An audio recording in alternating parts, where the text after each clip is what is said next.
Nature isn't classical, damn it. And if you want to make a simulation of nature, you'd better make it quantum mechanical. That's Richard Feynman, the brilliant physicist, way back in the 80s, basically saying, if you want to understand how reality really works, maybe you need a totally different kind of computer. Welcome to the Deep Dive. This is where we take interesting, sometimes pretty complex topics, and we really unpack them, make them understandable, maybe even exciting. Today, we're diving into something that sounds like pure science fiction, but is, well, becoming real fast. The quantum computing revolution. And we're basing this deep dive on some really insightful material you shared specifically from an article in the Indian Express called The Quantum Computing Revolution. Our mission today, to get past the hype, cut through the jargon, we want to use this source to figure out what quantum computing actually is, why there's this huge global race happening, and what it might mean for all of us. If you're tracking current affairs, maybe preparing for exams like the UPSC, or honestly, if you're just curious about where technology is heading next, this is pretty crucial stuff. So let's jump right in. Okay, so the journey here, it really starts with understanding where our current computers, our classical computers, hit their limits. We've come a long way, right, from mechanical things. Yeah, like slide rules, punch cards, those massive old machines. Exactly. Then came digital, built on the bit, just 0 or 1, a simple switch, but revolutionary. Our laptops, phones, supercomputers, they all use these bits, processing things step by step. And they became incredibly powerful, simulating weather, designing planes. I mean, they handle so much of our everyday world. So people naturally thought, okay, what about the really tiny stuff? Atoms, molecules. Can we simulate nature itself? And that's precisely where they hit, well, a wall, as the source calls it. Classical computers are great at step-by-step stuff, but trying to simulate quantum systems, how atoms actually interact, the complexity just explodes. It becomes exponentially harder. But adding just one more particle makes it vastly more difficult. Immensely harder. Even the biggest supercomputers today just can't handle simulating anything beyond fairly simple molecules accurately. They just don't have the capacity. So trying to describe that weird, fuzzy quantum world using rigid zeros and one zones, it just doesn't really work. Not efficiently, no. It's kind of like trying to paint a masterpiece using only black and white dots. You lose all the nuance. And then it takes us right back to Feynman. Maybe, just maybe, to understand a quantum world. You need a quantum machine. Right. That idea basically lit the fuse. It really did. Okay, so classical computing has bits. What's the quantum equivalent? What makes it so different? The fundamental unit is the qubit, the quantum bit. Now, a classical bit, like we said, is definite. It's either 0 or it's 1. You look at it, you know its state, it doesn't change. Simple. Okay, straightforward. So what's the deal with the qubit? Well, a qubit, it can be in what's called a superposition of states. The source uses the analogy of a spinning coin. Before it lands, is it heads or tails? Kind of both. Undecided. Exactly. It exists as a combination of both possibilities at the same time. A qubit can be 0 and 1 simultaneously. Oh, okay, that's different. How does that help compute things? Because it can hold multiple values at once, a quantum computer can, in theory, explore many different possibilities in parallel. Imagine searching a huge database. A classical computer checks entries one by one. A quantum computer, roughly speaking, could check many entries simultaneously. That sounds like it could be incredibly powerful. Mm-hmm. But there's more, right? What about entanglement? That sounds even stranger. Oh, entanglement is definitely stranger and potentially even more powerful for computation. When qubits are entangled, their fates become linked, intrinsically connected, no matter how far apart they are. Ah, that's Einstein's spooky action at a distance, isn't it? Measuring one instantly affects the other, even if it's miles away. That's the one. And it's not just spooky, it's crucial. Entanglement lets qubits correlate in ways classical bits just can't. You have to describe the whole entangled system together, not individual qubits. It allows for incredibly complex calculations that are impossible otherwise. So superposition and entanglement.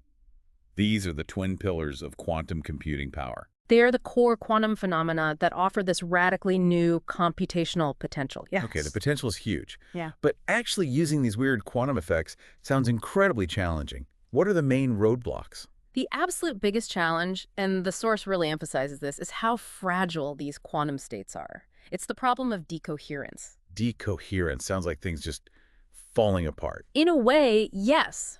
Quantum states are unbelievably sensitive. The tiniest disturbance from the outside world, a stray bit of heat, a little vibration, an electromagnetic field, can make that delicate superposition just collapse back into a definite 0 or 1. Exactly. Before you're done with your calculation, the qubit essentially forgets its quantum information.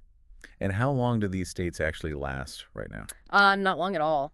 The source mentions coherence times are incredibly short. Think microseconds, maybe even less, 10 to the minus 5, 10 to the minus 4 seconds. Microseconds, compared to classical memory that lasts, well, years sometimes. Right, milliseconds versus potentially years. It's a massive difference. So how on earth do you build a computer with components that are that unstable? It takes some pretty extreme engineering. You have to isolate the qubits almost perfectly. Yeah. We're talking cooling them down to temperatures near absolute zero, colder than outer space. Wow. Shielding them completely, putting them in ultra-high vacuums, and critically, you need really sophisticated quantum error correction. Error correction.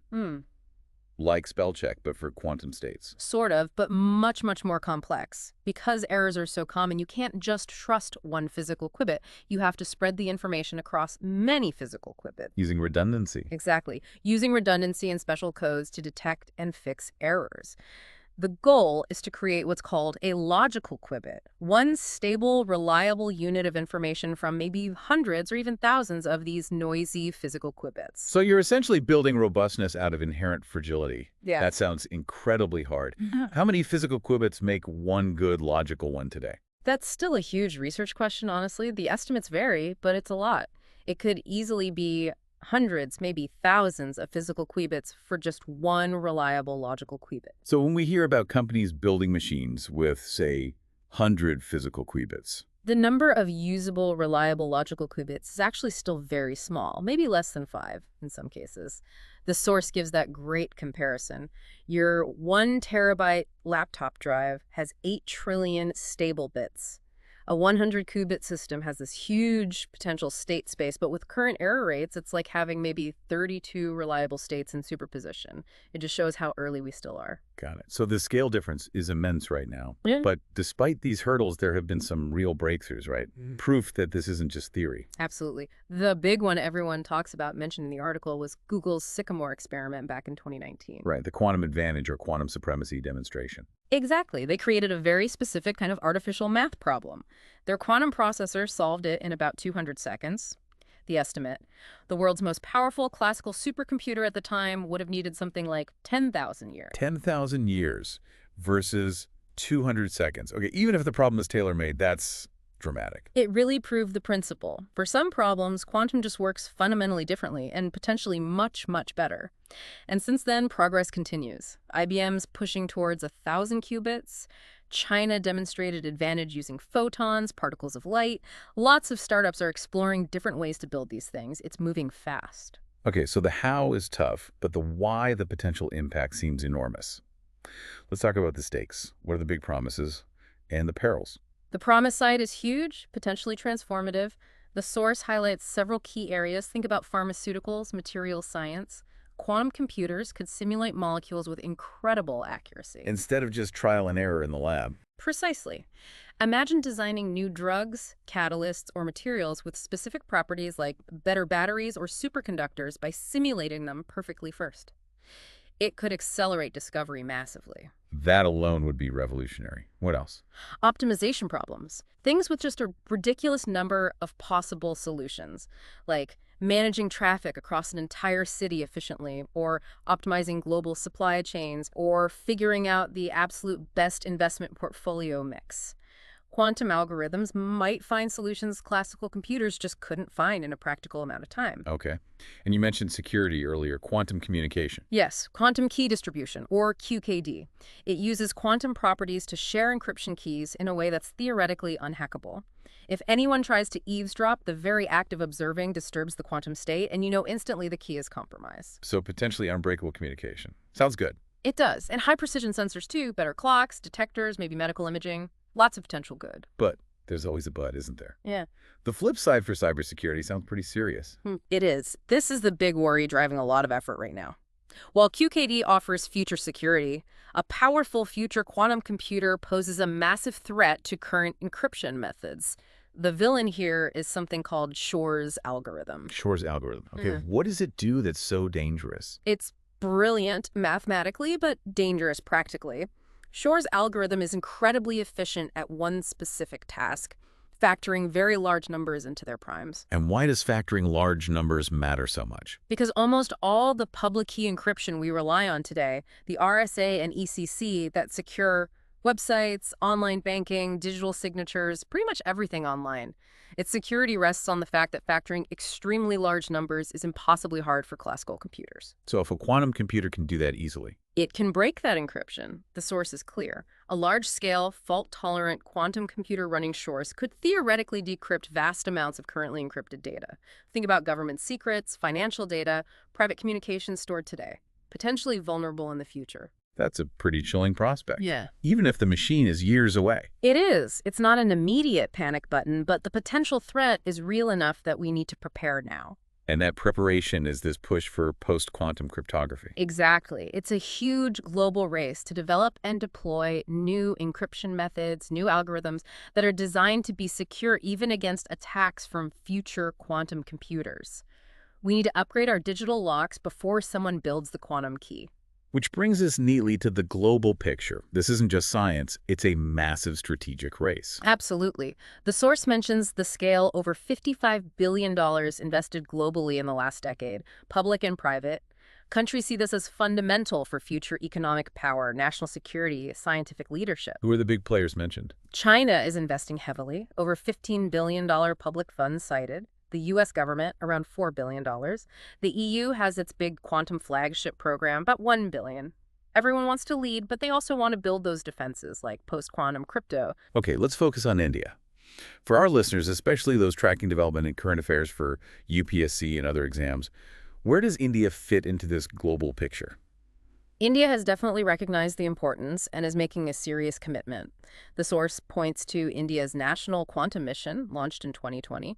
That's a commitment of 8,000 crore, which is roughly $1 billion over 5 years. $1 billion. That's significant. What's the current status on the ground in India? Right now, there are active research groups in top institutes, IITs, ISAA, and also some startups working in this space.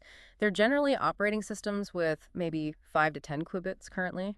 And the goal of the National Quantum Mission? It's ambitious. The aim is to develop indigenous quantum computers with 50 to 100 qubits by 2030.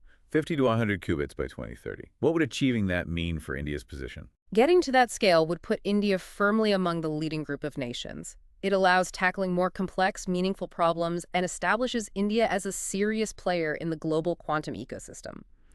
The source actually puts India among the top 5 investors based on that mission funding, alongside the UK, Canada, Japan. It's a clear signal of intent.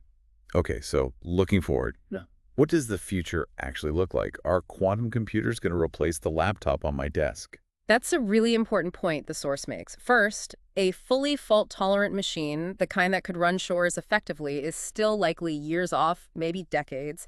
And second, no, they are not expected to replace classical computers. They aren't. So my laptop is safe. Your laptop is safe.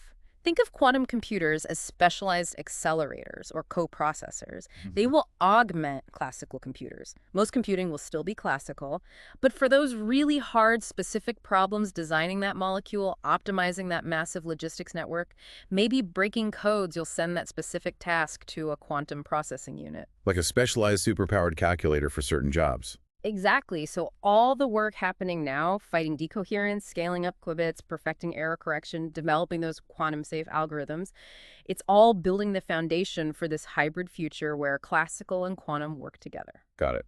So it's about building these powerful new tools to add to our existing computing toolkit. Precisely. Tools to tackle problems that were simply out of reach before. Wow. Okay, we have covered a lot today.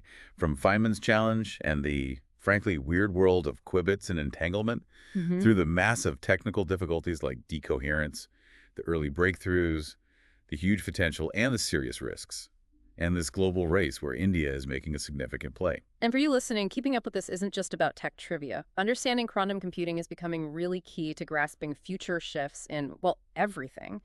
Industry, global security, strategic dynamics.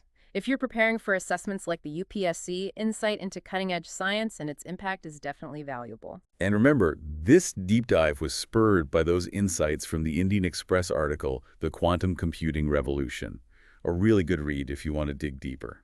As the article sort of hints, we really are on the verge of something new, an era defined not just by what bits can do, but by what we might achieve with qubits. It really makes you wonder, doesn't it? What does it mean to compute with the fundamental rules of reality itself? Definitely something to ponder. If you found this deep dive helpful, please do give it a like. Make sure you subscribe to the deep dive for more explorations like this, broken down just for you. And hey, leave us a comment below any questions, or maybe suggest a topic for our next dive.